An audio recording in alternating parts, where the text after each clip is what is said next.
Asseyez-vous, monsieur. Je vous remercie, madame. Vous avez demandé à me voir? Oui. Je m'appelle Rasteau. Henri Rasteau. Rasteau? Non, ne cherchez pas, non. Je ne suis installé à Amiens que depuis peu de temps. Nous ne nous sommes jamais rencontrés. Ah, oui. Votre coup de téléphone m'a intrigué. Vous m'avez parlé d'une affaire personnelle, urgente. En effet, oui. Maître Sivry n'est pas là. Ah, c'est mon mari que vous désirez voir. Oh non, malheureusement, je crains qu'il ne vous faille revenir plus tard. Il est à peine 6 heures. Mon mari est encore à son cabinet. Qu'il ne quitte jamais avant 7 heures, je sais.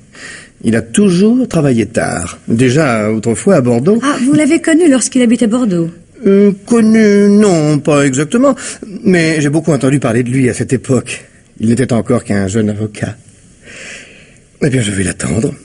Comme cela, nous pourrons bavarder un peu, vous et moi. Je suis désolée, mais je devais justement sortir. Oh, quelle belle tapisserie. Ah, oui. Et cette bergère, Louis XV, n'est-ce pas? Ah, authentique, bien entendu. Tapis de Boukhara, non moins authentique. J'ignore, monsieur, à quoi correspond cet inventaire, mais je vous serais reconnaissant de... Eh bien, le petit avocat de Bordeaux a fait du chemin dans la vie. Il est vrai que lorsqu'on épouse la fille des filatures d'Épreville... Monsieur, j'ignore qui vous êtes. Et la véritable raison de votre visite. Je sais que cette conversation a assez duré. Cette conversation, comme vous dites, ne fait que commencer. Oh, mais je ne pense à rien. J'ai oublié de vous demander des nouvelles de madame votre mère. Ma mère? Comment, vous connaissez ma mère? Pas personnellement, mais je sais que madame d'Épreville souffre d'une maladie de cœur. Elle est à la merci de la moindre émotion, et tous les soins de son entourage visent à lui éviter un de ces chocs qui pourraient lui être fatal. Ah, vous êtes bien renseigné. Je le suis. Je sais également qu'à la suite du décès de votre père, vous êtes à la tête d'une fortune très, très importante. Mais cette fois, monsieur, vous dépassez les bornes. Sortez. Si je partais maintenant, vous le regretteriez très rapidement. C'est une menace? Nous disons que c'est un avertissement. Enfin, allez-vous me dire ce que vous êtes venu faire ici? Mais je suis venu pour vous parler de votre mari. Le Pierre Sivry que vous n'avez pas connu. Celui qui habitait Bordeaux, avant de vous rencontrer il y a 4 ans, sur cette plage des Baléares où vous passiez vos vacances tous les deux.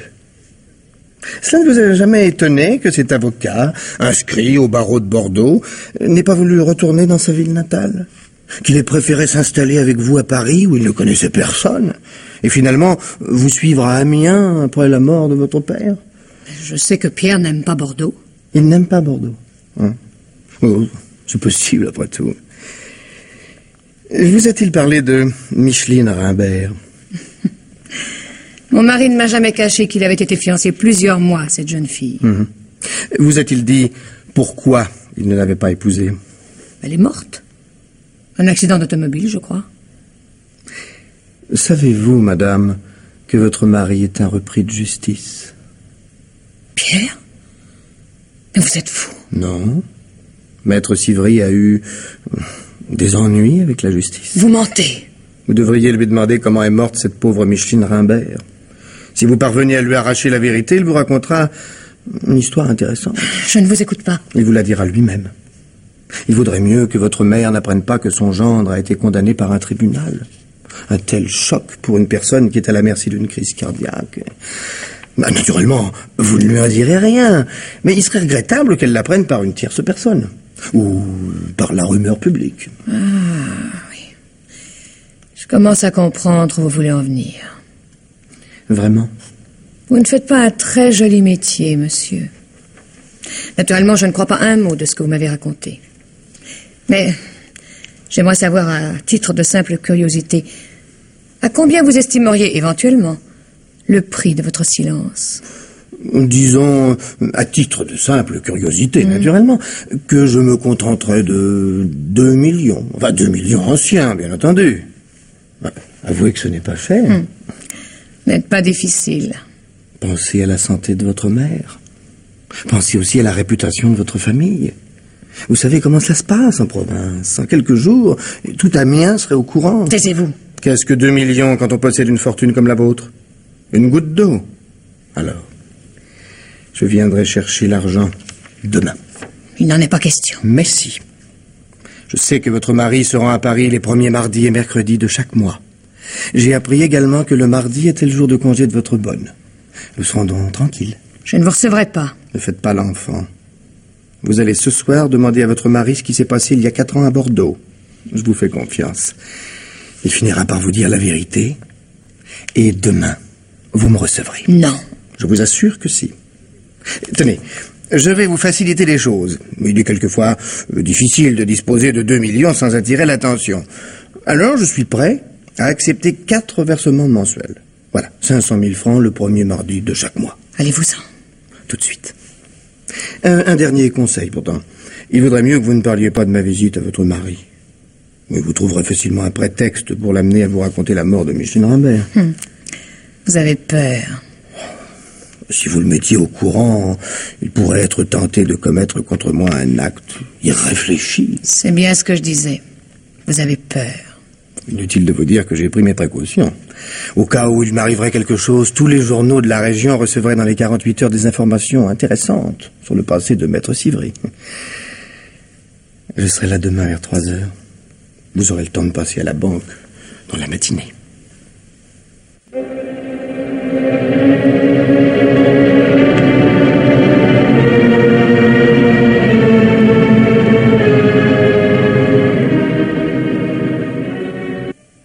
Encore un peu de café?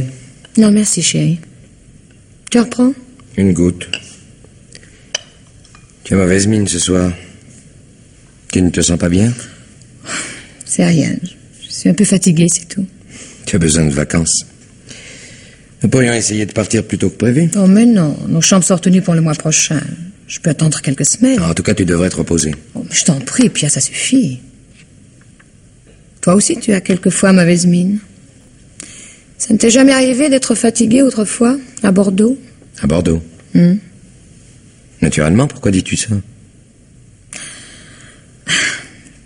Excuse-moi, mon chéri, c'est idiot. Je sais pas ce qui m'a pris. Parlons d'autre chose. Raconte-moi ce que tu as fait aujourd'hui. Oh, tu sais, j'ai reçu 3 clients, 2 affaires de mitoyenneté et un divorce. Rien de passionnant.